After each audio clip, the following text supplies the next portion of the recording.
말씀 보겠습니다. 출애굽기 22장 1절에서 9절 말씀입니다. 출애굽기 22장 1절에서 9절 말씀. 한 목소리로 합독하도록 하겠습니다. 출애굽기 22장 1절에서 9절 말씀입니다. 같이 봉독하겠습니다. 시작. 사람이 소나 양을 도둑질하여 잡거나 팔면 그는 소 한 마리에 소 5마리로 갚고 양 한 마리에 양 4마리로 갚을지니라. 도둑이 뚫고 들어오는 것을 보고 그를 쳐 죽이면 피 흘린 죄가 없으나 해 돋은 후에는 피 흘린 죄가 있으리라. 도둑은 반드시 배상할 것이나 배상할 것이 없으면 그 몸을 팔아 그 도둑질한 것을 배상할 것이요, 도둑질한 것이 살아 그의 손에 있으면 소나 낙이나 양을 막론하고 갑절을 배상할지니라. 사람이 밭에서나 포도원에서 짐승을 먹이다가 자기의 짐승을 놓아 남의 밭에서 먹게 하면 자기 밭에 가장 좋은 것과 자기 포도원에 가장 좋은 것으로 배상할지니라.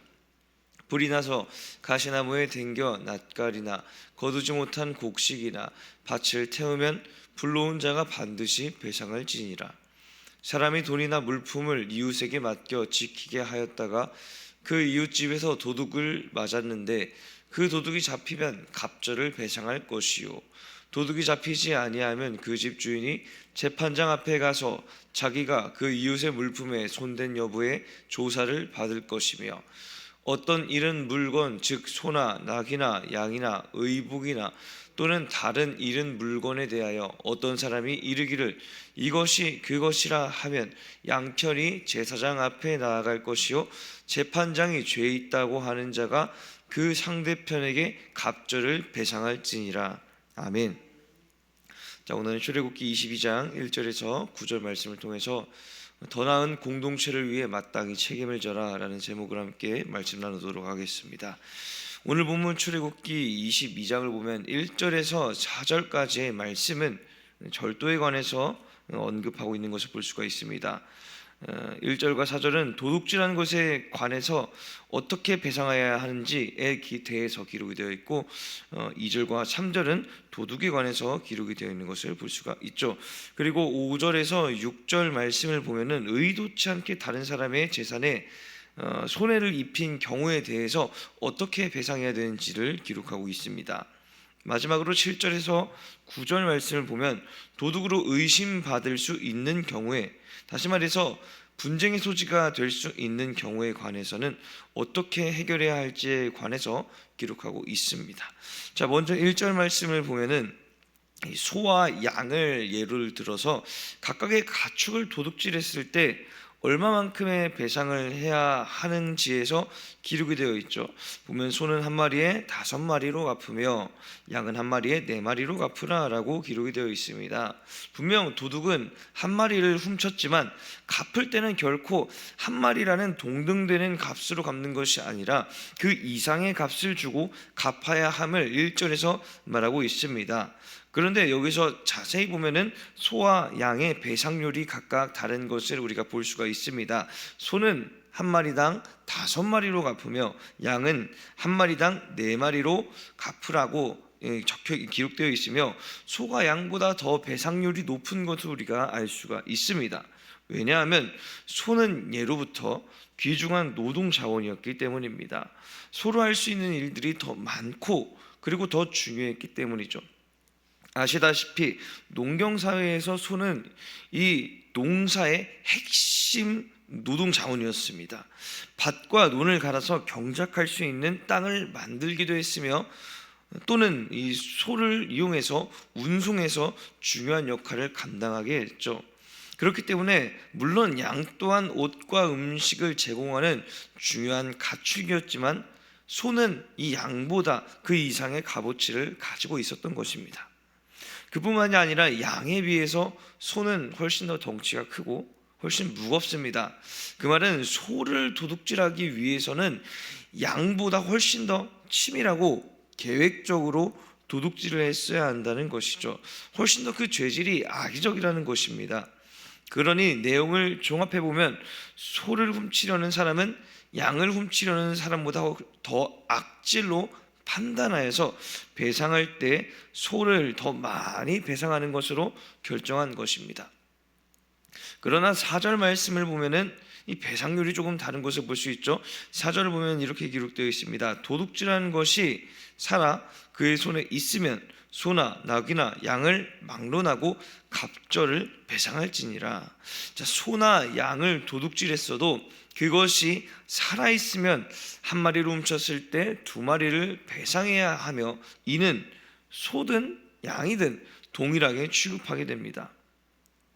그러므로 1절과 4절을 비교해서 보면은 배상률은 조건에 따라 달라지는 것을 볼 수가 있습니다.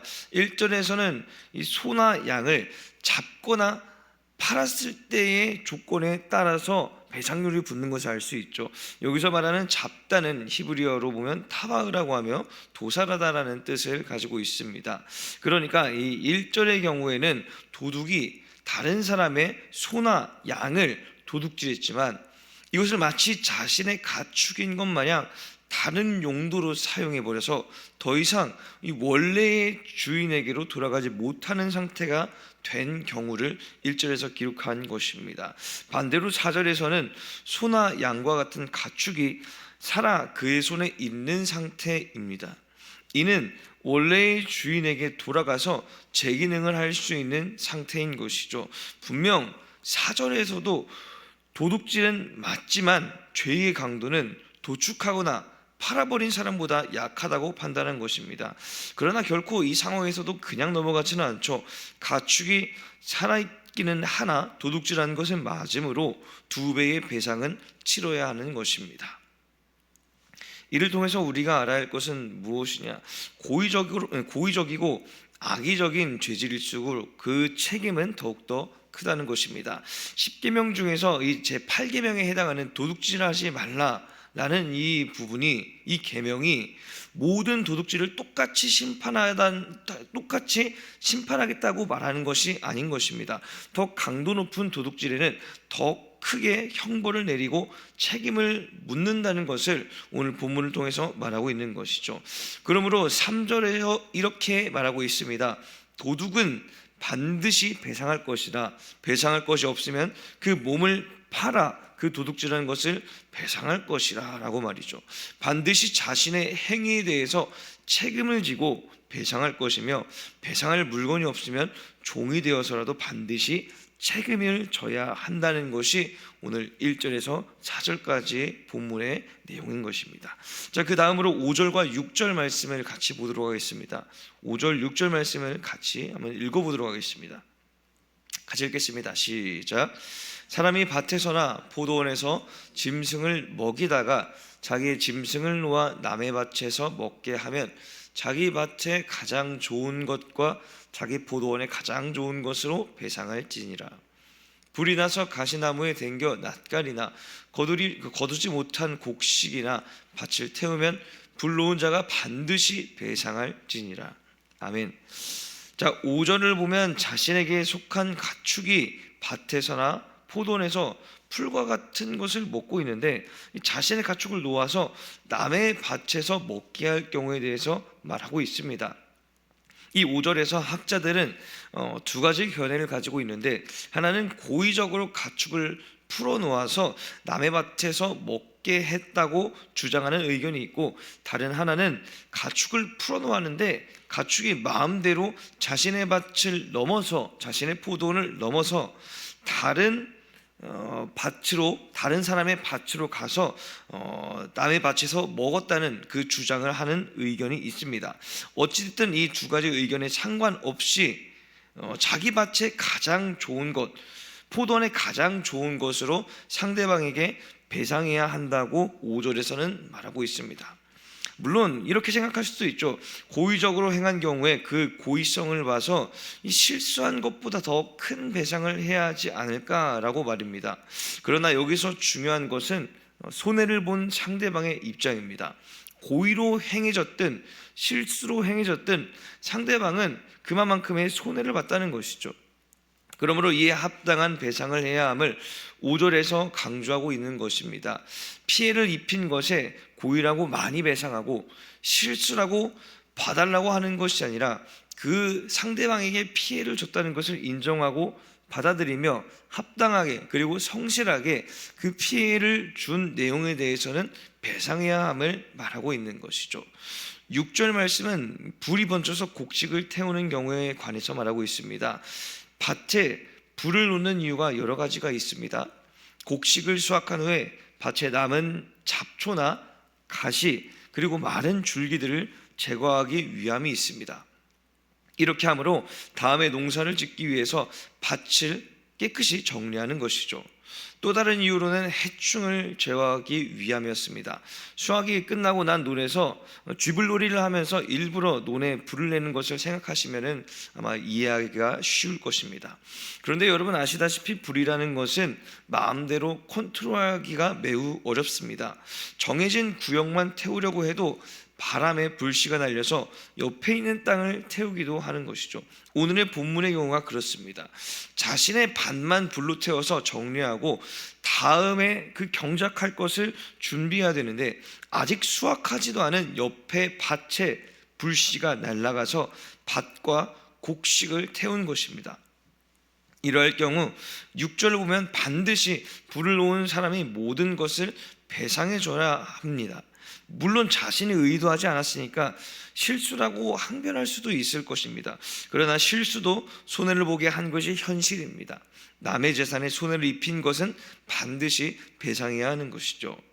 5절과 6절 말씀을 통해서 우리는 무엇을 알아야 하는가?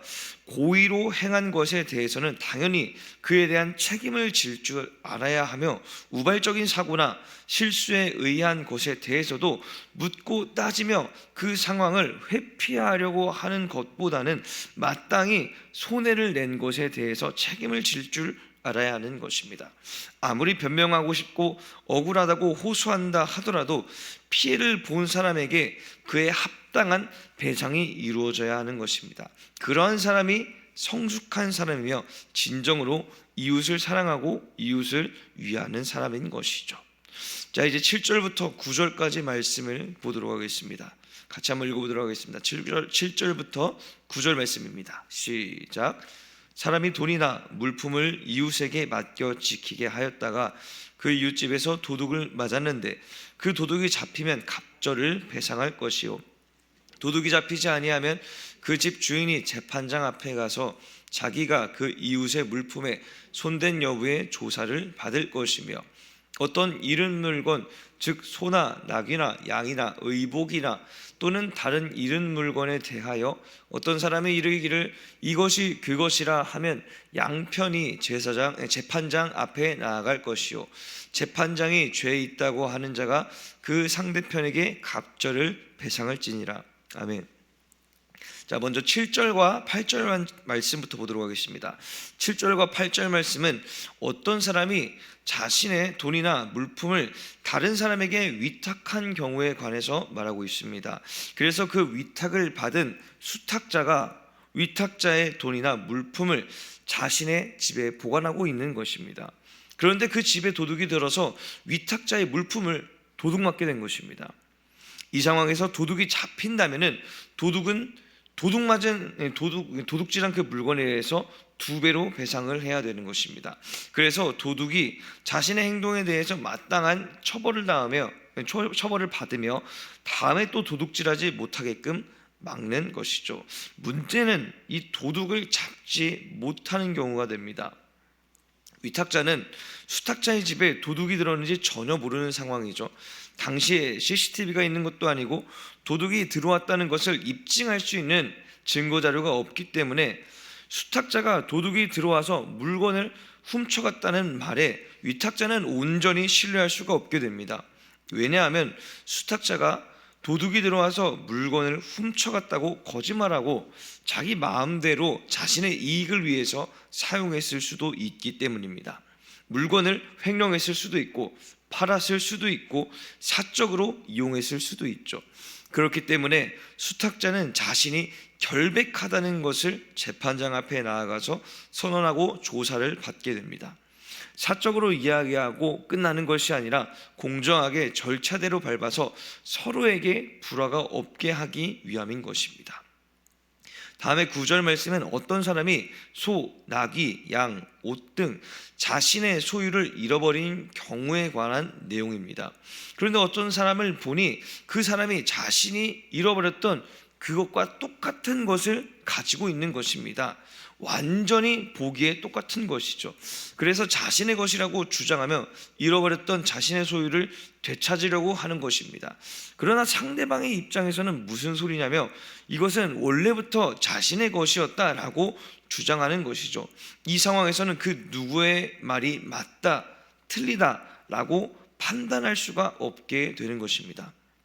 이런 문제가 있을 때는 둘 다 재판장 앞에 나가서 공정한 판정을 받아야 하는 것이죠. 재판장의 재판에 맡기는 것입니다.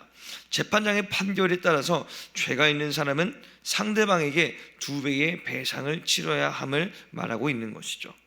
7절부터 9절까지의 말씀을 통해서 무엇을 말씀하시고 있는지 우리는 명확하게 알아야 됩니다.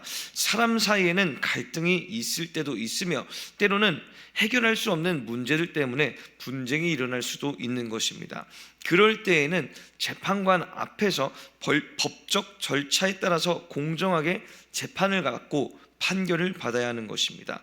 그리고 그 결과에 맞게 죄가 있다고 판결된 자는 그에 따른 마땅한 책임을 져야 함을 이 7절에서 9절까지의 말씀을 통해서 말씀하고 있습니다. 이제 전체의 말씀을 정리하도록 하겠습니다.